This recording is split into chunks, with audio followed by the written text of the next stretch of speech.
we see the critical concentration, what is meant by critical concentration is if the concentration of the essential element is below with which the growth of the plant gets retarded, that is termed as critical concentration. That is called as critical concentration. And the element which is available below the critical concentration, that is said to be the deficient element. The element which is available below the critical concentration is said to be the deficient element. Because of the deficiency of this element, that causes some external visible morphological changes in the plants. Those changes produced due to the absence of those elements are called as deficiency symptoms, and these deficiency symptoms are also called as hunger signs. What is another name for these deficiency symptoms? Hunger signs. We can also call them as hunger signs. And now we'll see what are the some common deficiency symptoms seen in the plants. The first one is chlorosis. So what is meant by chlorosis? The loss of chlorophyll from the leaves is called as the loss of green color pigment chlorophyll is called as chlorosis. Because of the loss of the chlorophyll, there appears yellowish leaves. The leaves appears in yellowish color, and this chlorosis is because of the deficiency of elements like nitrogen, potassium, magnesium, manganese, molybdenum, zinc, iron, sulfur. And the next symptom is necrosis. Necrosis means death of any tissue. It may be plant tissue or animal tissue. The death of the cells causes death of the tissue. The death of the tissue is called as necrosis. And this necrosis is caused by the deficiency of calcium, magnesium, copper and potassium. Calcium, magnesium, copper and potassium, that causes necrosis in the leaves. That causes necrosis in the leaf tissue. And third symptom is some elements deficiency causes inhibition of cell division. The division of the cell gets inhibited, the cells will not divide, and the elements which are responsible for this: nitrogen, potassium, sulfur, molybdenum. Nitrogen, potassium, sulfur and molybdenum deficiency causes cell division inhibition. And the fourth one is late flowering.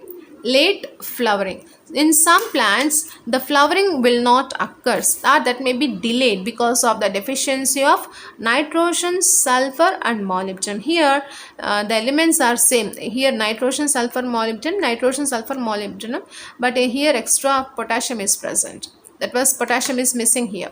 And nitrogen, sulfur, molybdenum deficiency, that causes the delay of flowering in some plants. Their lower concentration causes the late flowering.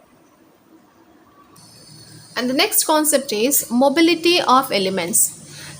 So in the transport in plants, in the concept of translocation of mineral ions, we have studied that some minerals will be translocated from the old sensing parts to the young growing tips, right? That is the translocation of the elements. The translocation of those elements from one place to another place is called as mobility. Here the elements which cannot freely move or which cannot be freely mobile, those elements are said to be the immobile elements. Example for this immobile element is there is only one, that is calcium.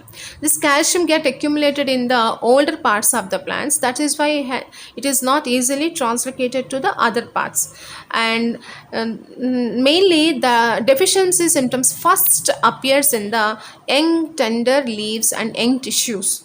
Here the agents, they need more and more elements, right? So because of the deficiency of elements, that causes symptoms and which can be easily detected in these young tissues. And elements which can move from the older leaves to the young leaves of growing tips, and those elements are said to be the mobile elements. The elements which are easily moving from one place to another place, which can translocate to the another regions, are called as mobile elements. The examples for those easily mobilizable elements are nitrogen, potassium, phosphorus, chlorine, magnesium. What are they? Nitrogen, phosphorus, potassium, chlorine and magnesium. These elements, they can be translocated to the older parts to the young and growing tips of the plants. And the deficiency, the problem of deficiency was first appears in the older tissue, but the symptoms first appears in the young tissue. The deficiency problem is first seen in the older tissues and older leaves. Next concept is the toxicity of mineral nutrients. So we have studied that excess, some trace amount, slight excess of some mineral elements, they will be toxic to the plants, right? That is called as toxicity, because of the slight excess of some mineral elements that retard the growth of the some plants, that is called as toxicity. And any mineral ion concentration in tissue that reduces the dry weight of the tissue about 10% called as toxic concentration, that is called as toxic concentration. So because of the excess of any one mineral element, what that causes, that reduces the dry weight of the tissue. How much? It reduces nearly 10% of the dry weight of the tissue from the overall plant. That is considered as a toxic concentration. And here the excess concentration of these micronutrients interfere with the growth and other functions. Here, if any element is present in excess amount, that element that interferes with the growth of the plant, and also that interferes with the functioning of other elements and other nutrients to the plants. So overall, all the other elements also face the problem of that toxic element. For example, if you see the manganese toxicity, that means in the plant the manganese is present in the higher amounts when compared to the required amount. Then what will it causes? It causes brown spots, and which are surrounded by the chlorotic veins. Chlorotic veins means yellow colored veins. And here, because of the excess amounts of this manganese toxicity, they cause a reduction in the uptake of the magnesium and iron. So because of this, magnesium and iron uptake will also be retarded. And not only that, here this magnesium work in different enzymes, right? In photosynthesis, respiration, several enzymes, magnesium is the activator. Here, because of the excess of this manganese, that causes the prevention of binding of that magnesium with those enzymes also. And not only this magnesium and iron, here this manganese causes inhibition of the translocation of the calcium also. The calcium is also not easily translocated to the shoot apex because of the excess of this manganese. So then what will happen? Excess of this manganese induces a deficiency of overall three elements. What are those three elements? Iron, magnesium and calcium. These three elements functions get retarded. Because of that, the plant will face the deficiency of iron, magnesium and calcium elements also. That means the toxic effect of manganese is due to the combined deficiency effect of the magnesium, iron and calcium. So this is called as toxicity of micronutrients. The next one is mechanism of absorption of elements. Now we'll see how these elements get absorbed into the plants. Here these minerals are present in the soil, right? So from the soil, these minerals are absorbed through the roots and which will be translocated to the plants. And in the roots also, there are several more active areas are present. The most active areas of the roots are zone of elongation and root hair. So these two regions are the most active areas. And these minerals are absorbed in the form of ions. How these minerals are absorbed into the plant? In the form of ions, they get absorbed. And this mechanism of absorption of these elements by the plants can be studied by placing a plant tissue in the mineral solution. By placing the plant tissue in the mineral solution, we can study the absorption of elements by the plant. And here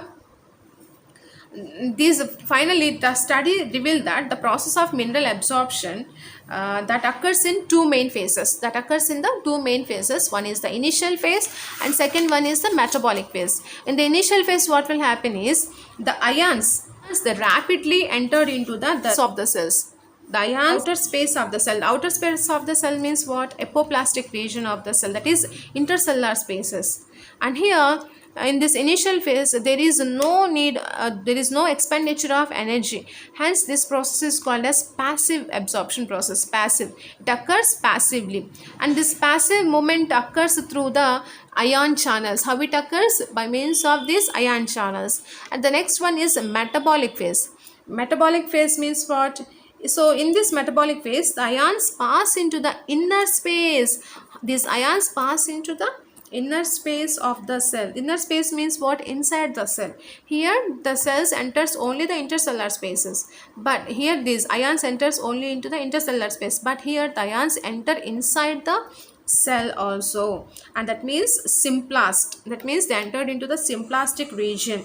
Inner space means what? It comprises of cytoplasm and vacuole also, and here these ions absorbed actively. That means here of ions, it is an active process. That means the entry and exit of these ions into the inner space, that requires expenditure of metabolic energy. They need to use the ATP energy, hence it is an active absorption process. And this movement of ions is called as flux.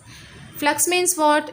The movement of ions, and here these ions will enter inside the cell, or they may leave the cell also. The inward movement of the ions is called as influx, and the outward movement of the ions is called as efflux. Inward movement of the ions is called as influx, outward movement of the ions is called as efflux.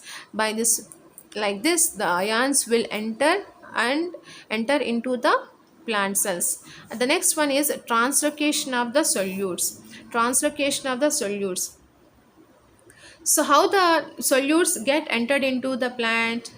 Here xylem is the path of the translocation of the mineral elements. How they enters? By means of the xylem, the elements they get translocated, and here these mineral salts are transported through the xylem, right, along with the ascending stream of water. Along with the water, these minerals also entered into the xylem.